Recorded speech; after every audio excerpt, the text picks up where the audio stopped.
Rabbi Israel David Weiss and Rabbi David Feldman are spokesmen for the Neturei Karta Orthodox Jewish movement in America. That is a prominent Orthodox sect of Judaism that was founded in Jerusalem back in the 1930s. Both gentlemen have been outspoken in their opposition to the Israeli war in Gaza, even appearing at anti-war protests in the United States. And because there's an attempt to suggest that most Jews or all Jews are in favor of all Israeli actions, including the war, or that somehow it's anti-Semitic to criticize Israeli war actions, we thought that having these two rabbis on to share their religious-based perspective and the reason they're opposed to the Israeli project was something that our audience would benefit a lot from. Gentlemen, welcome to System Update. It's great to see you both. We're really grateful that you took the time to talk to us tonight. Yes, thank you. Sure. So let me ask you just to begin, and you can choose whoever goes first. But I'd like you both to answer this, just for people who aren't familiar with your background and your trajectory. Can you just talk a little bit about where and how you grew up, when you began your religious studies, and when you became rabbis?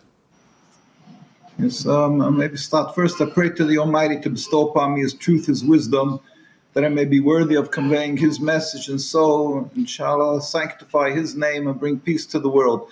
Firstly, we're not only opposed to what is happening since October the 7th, we are opposed to the entire existence of the state of Israel. The ideology behind the state of Israel is Zionism, and Zionism is a corruption of what Judaism is. Judaism is a religion of 3,000 years to be subservient to God, and a political nationalist movement started over 100 years ago, 130, 140 years ago, called Zionism, which is a transformation basically to a nationalism, to have a piece of land, and they, in order to give it legitimacy, this movement simply is incorporating the religion Judaism as its backbone, as its facade, to claim the right to have the rule over the Holy Land, and that is in totally a distortion and totally corruption of Judaism, because Judaism does not permit the Jewish people, since the destruction of the temple 2,000 years ago, for us to have any Jewish sovereignty in any part of the world. And there's special prohibitions of that we are not to return in mass in large numbers to the Holy Land, and to reestablish any type of Jewish nationhood in the Holy Land. Secondly, we're not allowed to rebel against any nations. We have to be loyal citizens in every country we reside.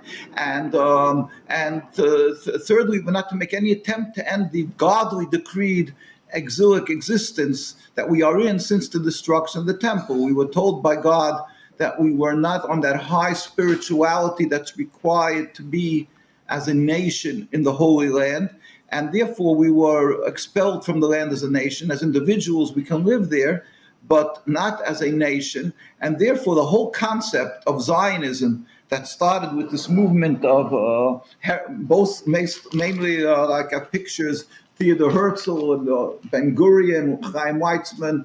These are people who are purely non-religious, anti-God, anti the religion, and they simply wanted to create a state for their failings, for their emotions, for their will to have their own nationhood. And this is totally contradictory to the concept of exile, contradictory that we're not allowed to fear war against another nation, that we should be loyal citizens in every country.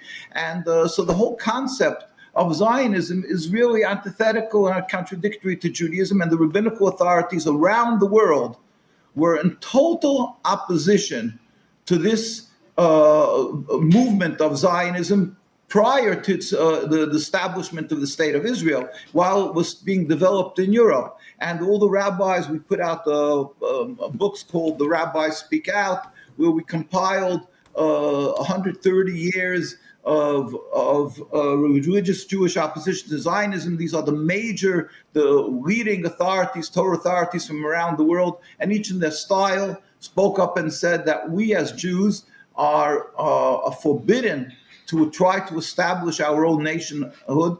We are, and they spoke against Zionism and the leaders and the corruption, and that it's not Judaism. Till today, it goes till today, where the state was created, and that we are standing in total opposition. And therefore, you will find around the world, invariably, the very religious communities, because we are religious Jews, we stand in opposition totally to the mere existence of the state of Israel.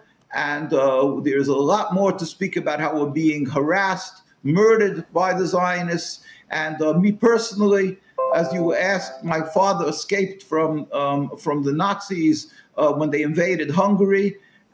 His parents were killed in Auschwitz. As the majority of my family were killed in both Hungary and Poland. My mother's family was from Poland. My father's from Hungary, all of blessed memory. And my father came to the United States. He was actually a student and a follower of great saintly rabbis in Europe. One of them was the most vociferous, outspoken voice against Zionism. His name was Rabbi Chaim Elazar Shapiro, of blessed memory, the Minkacher Rebbe.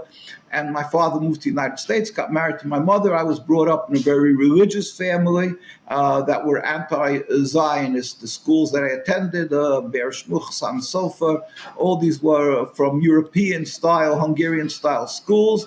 And they were all anti-Zionist. So I had the privilege, the blessings of the Almighty, that I grew up in a religious family, very religious. And our teachings were to be Jews and to serve God, and not the concept of establishing a state. My mother told me, of blessed memory, that when in Poland, the people, if a child became a Zionist, they would sit in mourning on this child as if he had died. So that's basically. That's very helpful. That's obviously pretty stark, Rabbi Feldman. I definitely want to delve into even more the religious foundations, as you said, not just for your opposition specifically to the Israeli war in Gaza, but to your opposition to the entire Zionist project, and to kind of understand what those religious and moral foundations are. But I wanted to ask you, put the same question to you, Rabbi, just in terms of these views that you have, what is the background that led to them? What is the background of your religious studies, of your decision to become a rabbi? What was the kind of environment in which you emerged as a rabbi opposed to Zionism? Yes, thank you. I grew up in New York in a strongly religious, anti-Zionist family, community. Anti-Zionism was part of my education all my life. I studied in New York, then I studied in London, England for 10 years, and then when I came back in 2000, year of 2000, I became a rabbi here. Now my religious education is well connected with, in other words, a major part of my religious education I received was anti-Zionism.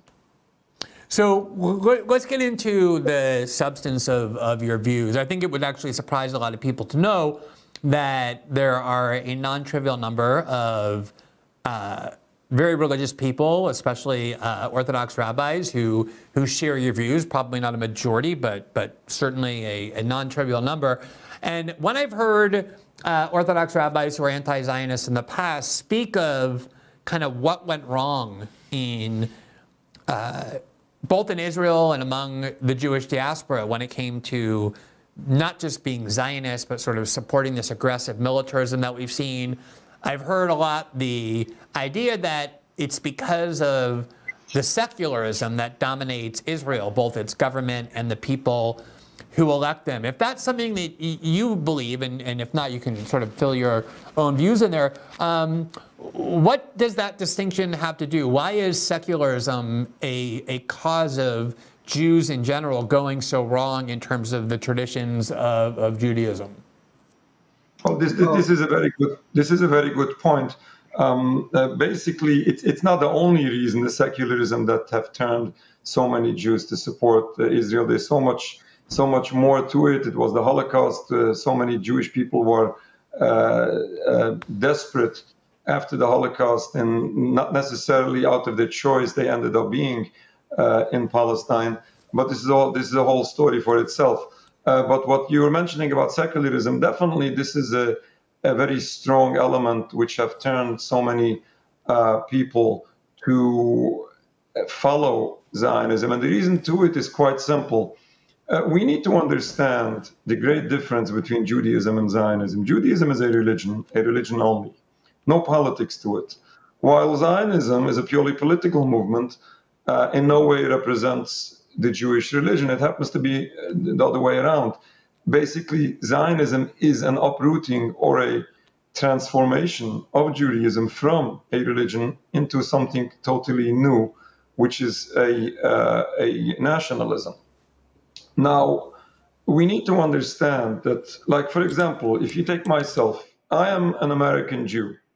I'm Jewish by the religion I follow, and I'm American by nationality. There is no contradiction there.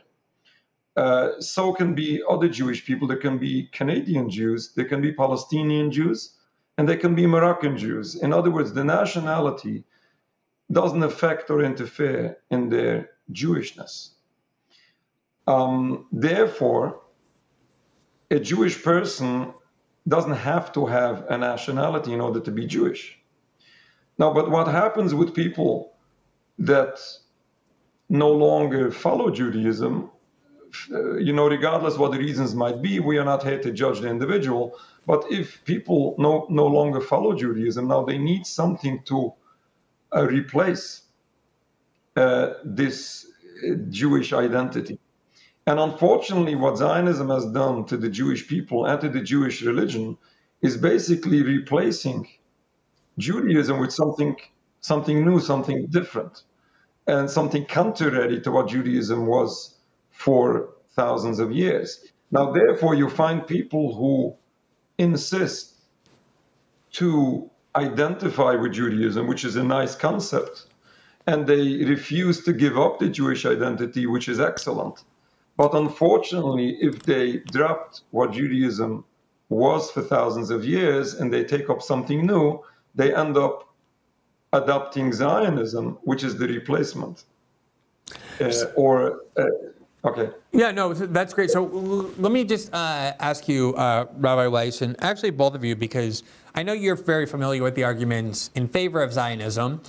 I think it's surprising to a lot of people. You mentioned Theodor Herzl, who's essentially often credited as the father of modern Zionism as a kind of thought that was only at the beginning of the 20th century in the first couple of decades. And then, of course, the State of Israel was recognized only a very short time after the end of World War II, when Europe saw what was done in the Holocaust. There were huge numbers of Jews in Europe that nobody wanted to take, and it was a way of sort of saying to the Jews, here, you can go here, this is your land now, and you don't have to stay in Europe. But the argument was essentially that if you look at Jewish history over centuries, over millennial, and especially World War II and what happened with the Holocaust, that maybe not as a religious matter, but simply as a matter of survival, as a matter of pragmatism, Jews need to have their own state where they can live and where they govern and where they have a military to defend themselves, because history has proven that if they don't have that, they will be extremely vulnerable to persecution and even mass murder. I understand that's not a religious-based argument, but why isn't that valid as a kind of pragmatic or survival-based argument? Okay, well, with the help of the Almighty, I'm very, very happy that you brought this point up, because that goes to the root, the core of why Zionism is totally unacceptable and totally discredited, because the Jew is a person who we believe that there is an Almighty, there is a ruler to the world. He gives reward, he gives punishment, a tsunami, a plague, God forbid, prosperity. Everything we believe is controlled by the Almighty. We don't question the Almighty. Judaism is to be subservient to God, to accept His commandments. As Jews, we accepted to accept the 630 commandments that was given to Moses on Mount Sinai. That was accepted and respected by the Jewish people throughout this 2,000 years of our exile. The destruction of the temple that happened 2,000 years ago was not because of our physical lacking. We were warned by the prophets, Ezekiel, Isaiah, Jeremiah. They warned the Jews when we were living in the Holy Land and there was a temple. They warned the Jews that we're not on that level of pureness, of holiness that is required to remain as a nation, and we will be rejected and sent into exile. And that came about with the destruction of the temple. Now, we do not, for 1 minute, think that God is less powerful. God is the same. God, the Almighty, is the same, Almighty, since He created the world until today. But we have changed. We are under an exilic existence and forbidden to reestablish a nationhood. Zionism comes and says, where was God to protect you by the Crusades, by the Inquisition, and so on and so forth, till Hitler, although they were before Hitler, so we really shouldn't bring that subject here. But basically, they scorn the religious Jew who looks to God and says, God is our protector, and to Him we have a covenant to follow His laws. And if He says that we are forbidden to reestablish a Jewish nation, not only that won't be a protection for us, but that will be to detriment, as the Torah warns us, that if we will attempt to leave exile, we will be hunted like animals, God forbid. So Zionism in its root is based on heresy, on blasphemy, on rebellion against God, saying, where is God to protect you? We have to have an insurance policy, a land. So that is the core element of Zionism, and that is why we as Jews and our rabbis have pleaded with the Jewish people around the world, do not fall prey to this movement. They may look inviting, they look enticing. We're going to have a piece of land where people will stop harassing you as Jew, but you can't run away from the hands of God.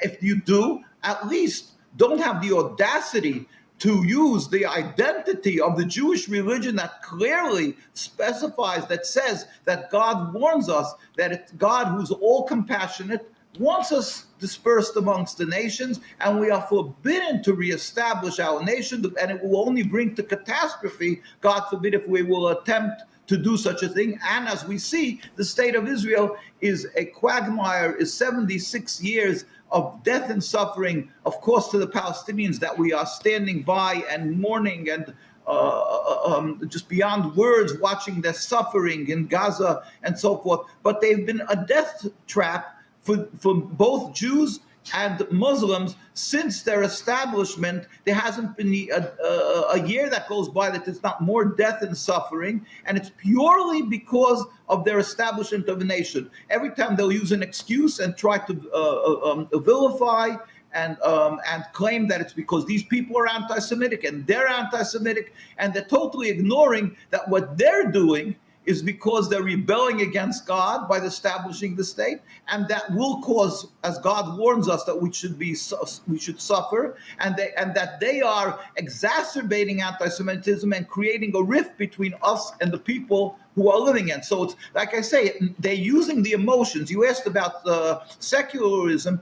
They preyed upon the Jews who unfortunately were, as a general rule, distant from God. They were Reformed Jews that started like 100 years prior to Zionism. Reform means they're going to change. There was a movement in Europe that started by Moses Mendelssohn. His name should be erased. He was a person who was a scholar, and he decided that he's going to create a new type of Judaism called Reform Judaism, where you don't have to keep all the laws of the Torah, and he claimed that Moses didn't take the Torah from God, and it became very popular. So the majority of Jews in Europe became non-religious, and they weren't keeping the 10 Commandments, the Sabbath, kosher, and on, and he went, and from these, he wanted that the Jews should assimilate amongst the nations, and they should become just like doctors and lawyers and not beards and look like the other people of the world, and therefore they'll be able to assimilate in society. But that wasn't working well. Jews were still being harassed. So Zionism came along, and they decided our solution is not to return to God, but that we are going to make our own nationhood, and therefore will protect ourselves. So they decided reform of assimilating is not working. We're going to establish our protection, and the gun, the Uzi, the iron dome, that's going to be our protection. So it's purely blasphemy and heresy that is the establishment of the state. That's why they also changed their language to Hebrew, modern, it's called Ivrit, modern Hebrew. That's why when they read the Declaration of Independence, as I was showing you the picture that you showed on your screen, where you're seeing the historic moment of David Ben-Gurion, the first prime minister, reading the Declaration of Independence in 1948, instead of having rabbis, sages, saints at the dais, they have almost none of them are covering their heads. With a Jew is to cover his head to show that there's a God above him. It's a law. And here they're sitting over there. You barely see if anybody's covering their heads, and there's certainly no rabbis. And the picture of Theodor Herzl on the top there, who wrote in his, and they don't, by the way, in the Declaration of Independence, they didn't even put God's name in. And they wrote in Theodor Herzl, which they put out a book, Traditional Torah Opposition to Zionism. Theodor Herzl wrote in his own diary, page 14, he wrote, the way to solve the problem of anti-Semitism is to speak to the head priest of Vienna to get an appointment with the Pope to make a mass conversion of all the Jews of Austria to Catholicism. It should be done on a Sunday in the middle of the day with music and pride publicly. We are the last generation that held on to the faith of our forefathers. The conversion would be in St. Stephen's Cathedral. My grandparents died because they were Jewish. As in all the generations by the Crusades, by the Inquisition, they let themselves be tortured and burnt to remain for our religion, because our soul is the basic of our life. And we were just, God gave us a clothing called the body. And these guys come along and they throw everything away, and yet they use the facade, the name Judaism, the Star of David, to intimidate, to silence anybody who wants to stop their national goal, and to accuse the people who are trying to stop their onslaught on the people of Palestine and on the people of the Jewish community who are living in Jerusalem, who are pleading that they don't want this. They get brutally beaten, and to them, to the world, they say we are Semites, and any ones who are opposing us are anti-Semitic, although they're brutally and busy beating the Jews who are standing there and pleading, we want our religion, we don't want the occupation. When these Jews are never militant, we don't carry guns, we don't carry knives, we're simply demonstrating on the streets and brutally attacked for 76 years by this Zionist movement. They prey upon the secular Jews who don't know their religion, and they prey upon their emotions, that they know that we have suffered in exile so long, and they say to them, hey, God said that he's going to take the Jews back to the Holy Land. Here's what your grandparents aspired for. Here's what your dream is. We are the culmination of exile, the beginning of the Geula, the redemption. So they use the words of the Torah, and they prey upon the ignorant of the religion, and they use the emotions to really build their state, and they use it also to entice the evangelistic Christians to support them, because in the Torah, they count on their ignorance of the Torah also. It says in the Torah that the children of Israel have to go to the land of Israel. Totally they ignore the admonitions of the Torah that King Solomon wrote in his prophecy, Shir HaShirim, Song of Songs, that Jews are forbidden to reestablish 1 inch of Jewish sovereignty. We are forbidden to return en masse to the Holy Land. We are forbidden to rebel against nations. God foresaw there'll be people like Zionists with God who's above time, and he saw this will happen, and he warned us, do not attempt to reestablish a state. God is all compassionate. There will come a time with his compassion, he will end exile when all humanity will gather together and serve God in harmony, not become Jewish, but serve God in harmony. And then God will build a temple without any human intervention, and we will all serve God in harmony. That's what we pray and yearn for. And that is why we were never a threat to the Muslim nations that took us in when we were being harassed by the Crusades and Inquisitions. They took us in because they knew the Bible, they knew the Jewish teaching, and they knew that we don't aspire to take the land away from them, because that's not Judaism. And then Zionism comes along and destroys all of this, and unfortunately breaches the laws of the Torah and tries to establish a state, which they did, and they are continually oppressing the indigenous populace, the Palestinian people, in the name of my religion, and Jews around the world are in total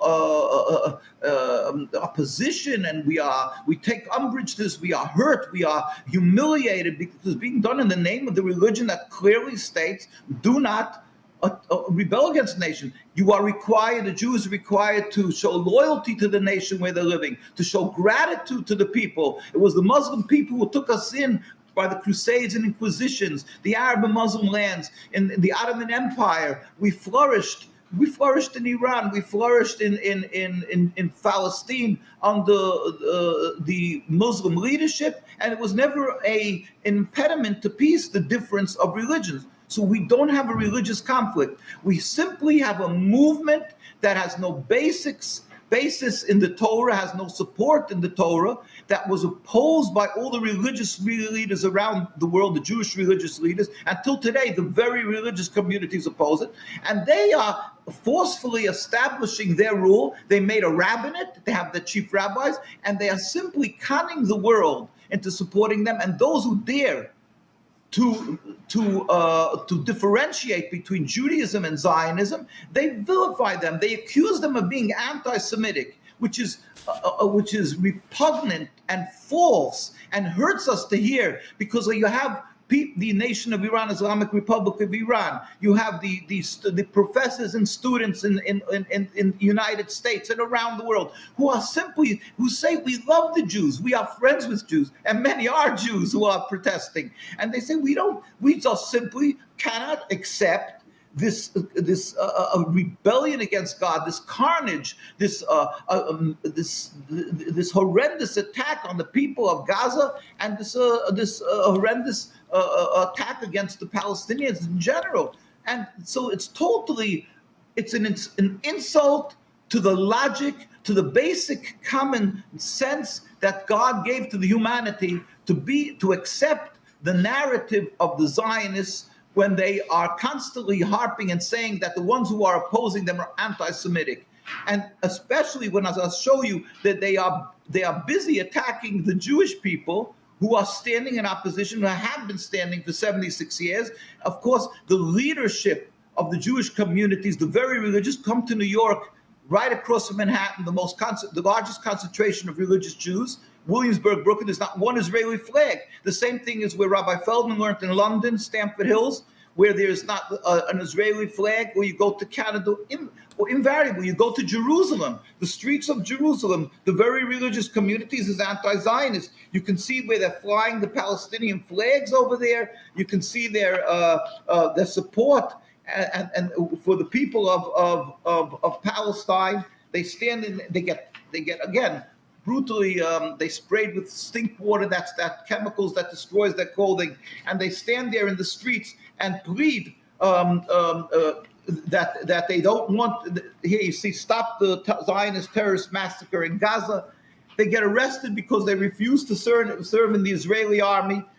Every boy and girl who turns 17 is required to serve in the Israeli army, and they refuse to do that. That's actually the point I wanted to pick up on, and that's the point. I'm glad you raised that.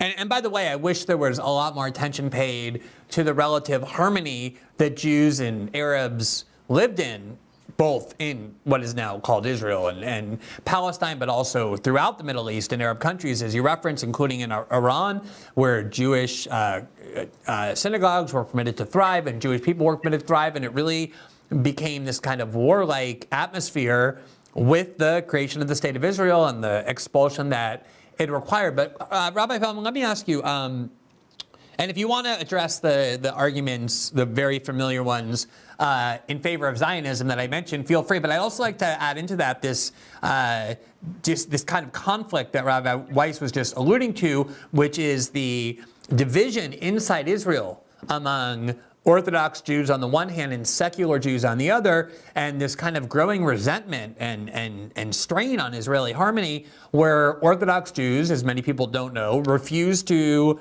fight in the Israeli military. They refuse to be conscripted into it. They're immune from service, and it's kind of left to the non-religious Jews to fight in the Israeli army. What can you explain a little bit about that tension in Israel between religious Jews on the one hand and the secular Jews on the other when it comes to things like fighting in the military and fighting wars? Well, the difference, and let's call it the fight or the division between the Orthodox, the seriously religious people, and the secular is going on already for the longest time. And when it comes to serving in the military, this is a tension which is going on. But we need to understand this religious anti-Zionist community in Israel is not here, just simply disagreeing and like for one simple reason refuse to serve in the army.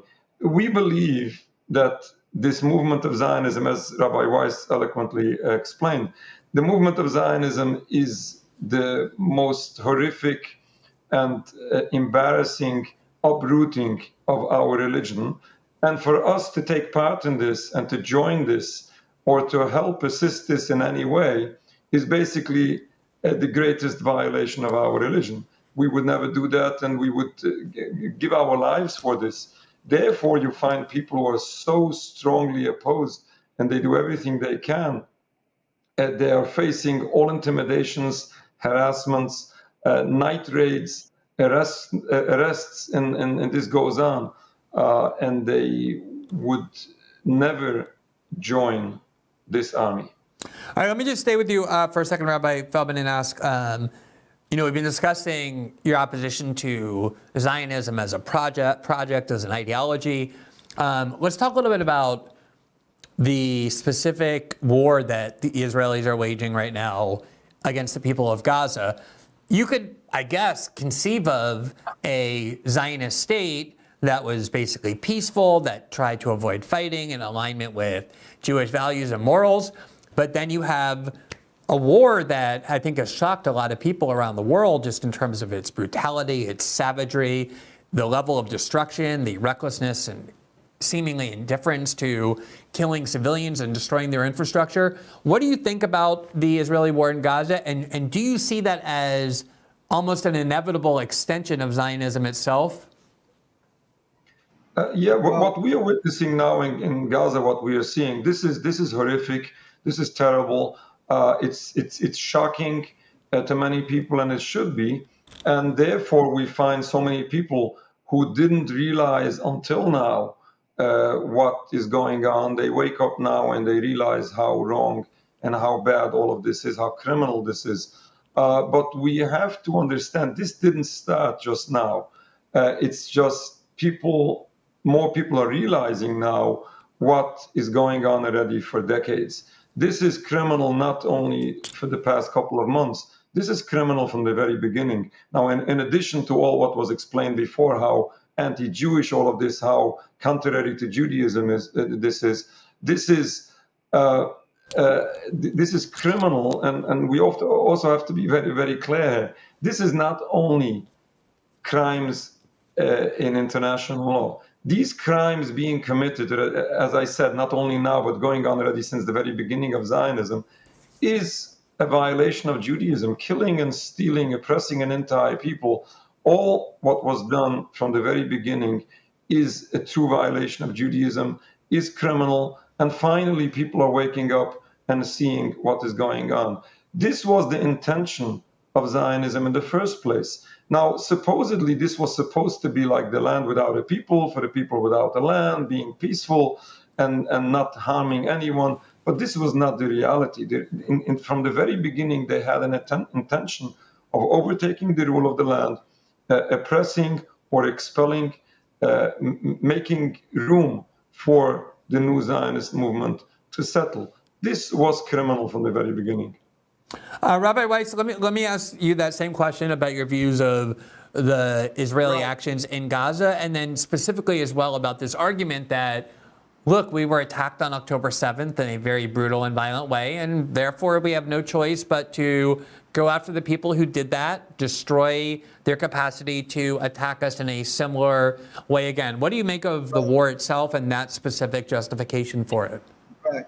Well, with the help of the Almighty, first, I just wanted to clarify, like, that when we're talking about the beginning, in 1947, there was a declaration before the United Nations by the real chief rabbis of the Jewish community that was existing there for hundreds of years. His name was Rabbi Dushinsky of blessed memory, and he pleaded with the United Nations in 1947. The United Nations ratified the State of Israel in 1948. He then pleaded to the committee that was there from the United Nations. He said, "We furthermore wish to express our definite opposition to a Jewish state in any part of Palestine." This was continued.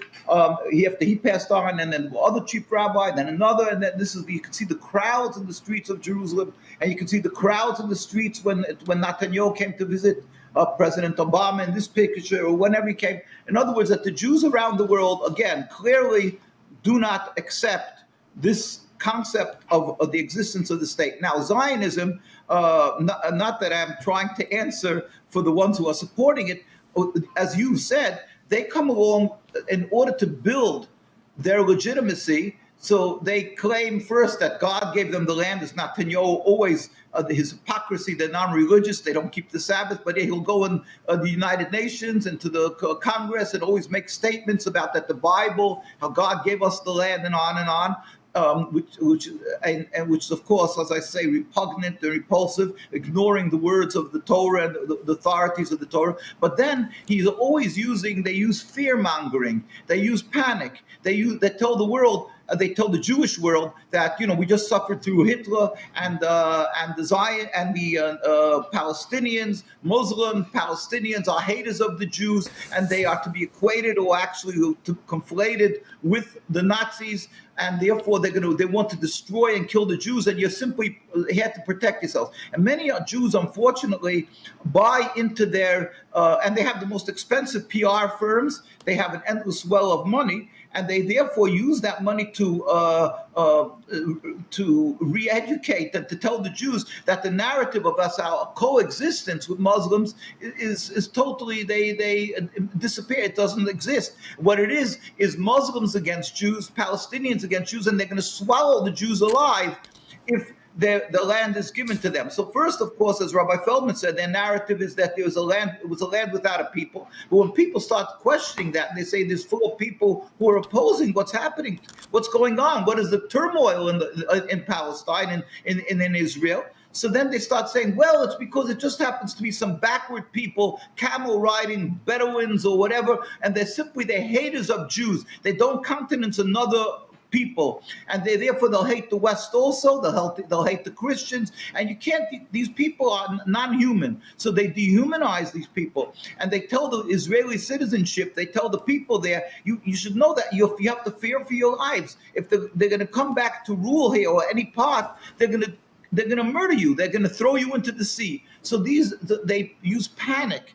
They use fear-mongering, and in that manner, and dehumanization of the Palestinian people. So again, I'm not going to answer for the evil, with the terrible satanic attack on Gaza, but the approach is that we have to protect ourselves, because if not, we're going to be overrun by these people who are inhumane and who are going to murder us. That's their tactic. They use it, and we never accuse the Zionists. We accuse them of being evil, of satanic, but we don't accuse them of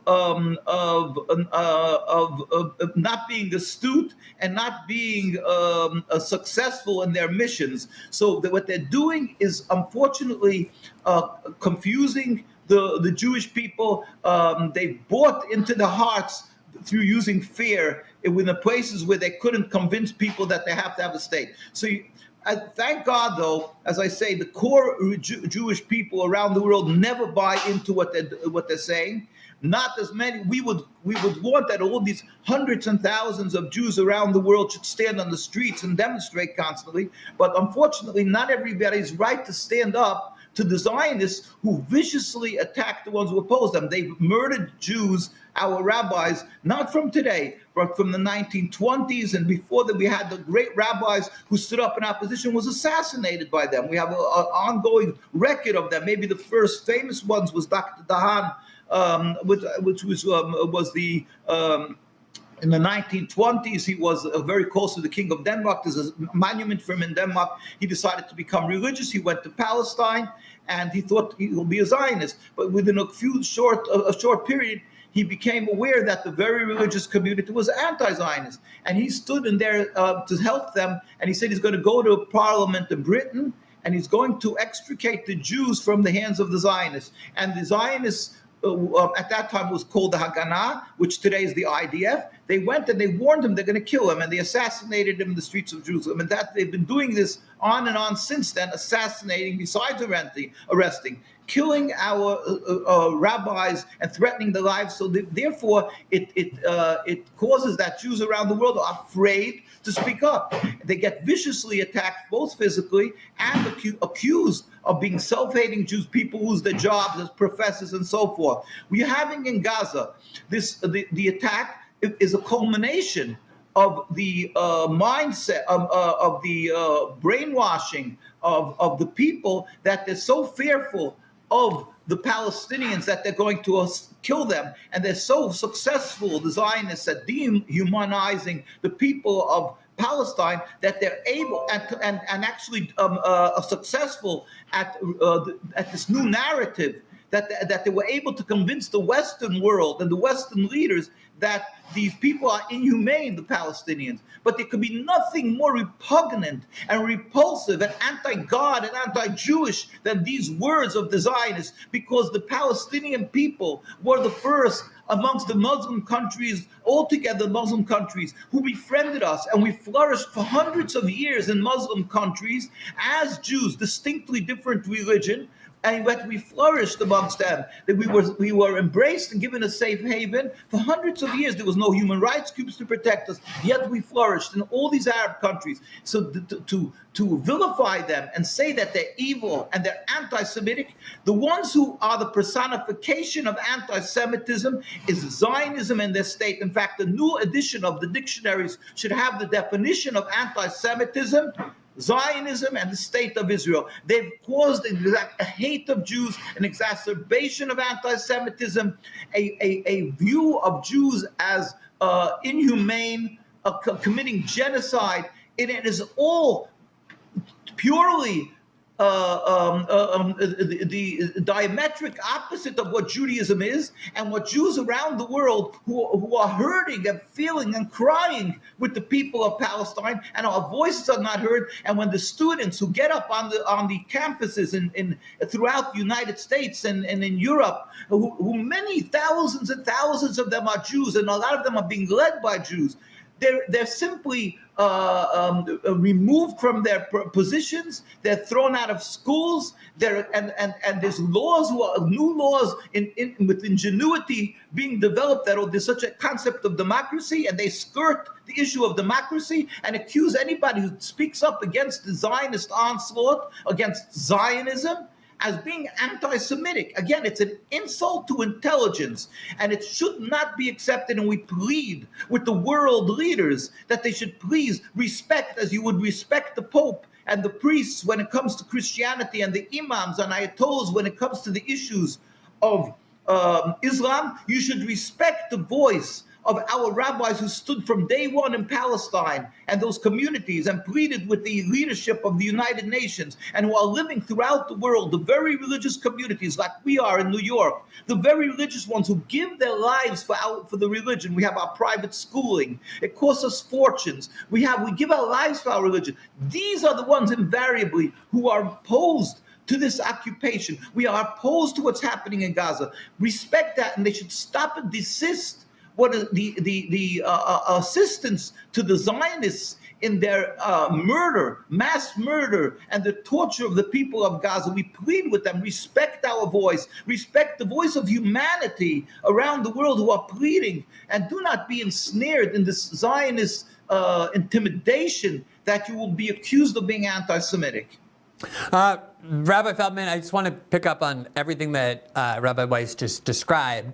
In particular, everybody knows that essentially the functional definition of anti-Semitism, which is a very important term, but the functional definition of it has distorted it so much that it basically means anyone who criticizes the state of Israel, or certainly who opposes the idea of Zionism. In fact, they'll say that anti-Zionism just is inherently anti-Semitism. Everybody who questions or opposes Israel is accused and vilified that way. If you're a Jew and you do that, the attacks are even more intense. I can attest to that. But I can only imagine what people like the two of you have to endure, because you are religious figures and leaders of the Jewish people, rabbis and scholars in Judaism, and yet you have extremely vocal but very eloquent and well-founded opposition to what the state of Israel is doing in the name of Judaism. What are the kinds of attacks that you've endured as a result of your moral position that you speak out on so much? Well, there are all different kinds of intimidation and attacks that we receive. It's difficult to list them, but we are physically attacked in our activities many times. We are threatened many times, and we are accused not anti-Semitism, because everybody knows we are Jewish. But instead of anti-Semitism, we would be blamed as self-hating Jews. But as was said before, people need to understand that this conflation of anti-Zionism with anti-Semitism is not only wrong, because Judaism and Zionism is not the same. The state of Israel does not represent all Jews, and certainly does not represent the Jewish religion. But this conflation is evil. It's not only evil, and it's dangerous. It's evil towards the Palestinian people. It's evil towards people who deserve freedom of speech. Silencing people is unjust, and harming the suffering people of Palestine by silencing the world. Palestine deserves our voice. Palestine deserves people to stand up for them, and silencing this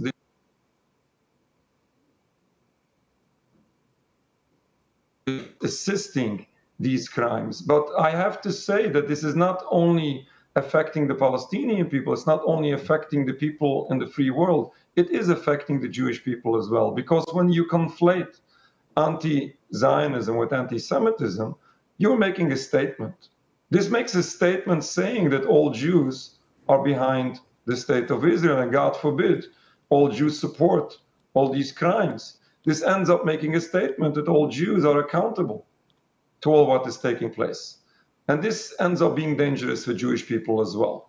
Now, we have to overcome this propaganda, and we have to, for the sake of everyone, we have to stop this. We have to overcome this. We have to stand up for what is right. We have to stand up for humanity, including the suffering people of Palestine, and including the Jewish people. Well, I have to say, I really respect what the two of you are doing, as well as people who are like you and who share your view. It's very obviously an act of conscience and moral conviction and religious belief, and I know it can't be easy for you to say the things you're saying, and I also really appreciate your taking the time to have this incredibly illuminating conversation. You both did an amazing job of explaining the foundations of your views, and I think in a way that I think our audience will find very educational and illuminating. So I want to thank you both in general and for coming on the show tonight, and I hope to see you back soon. Thank you. Thank you for having us. Yep, absolutely. Have a great evening. Thank you.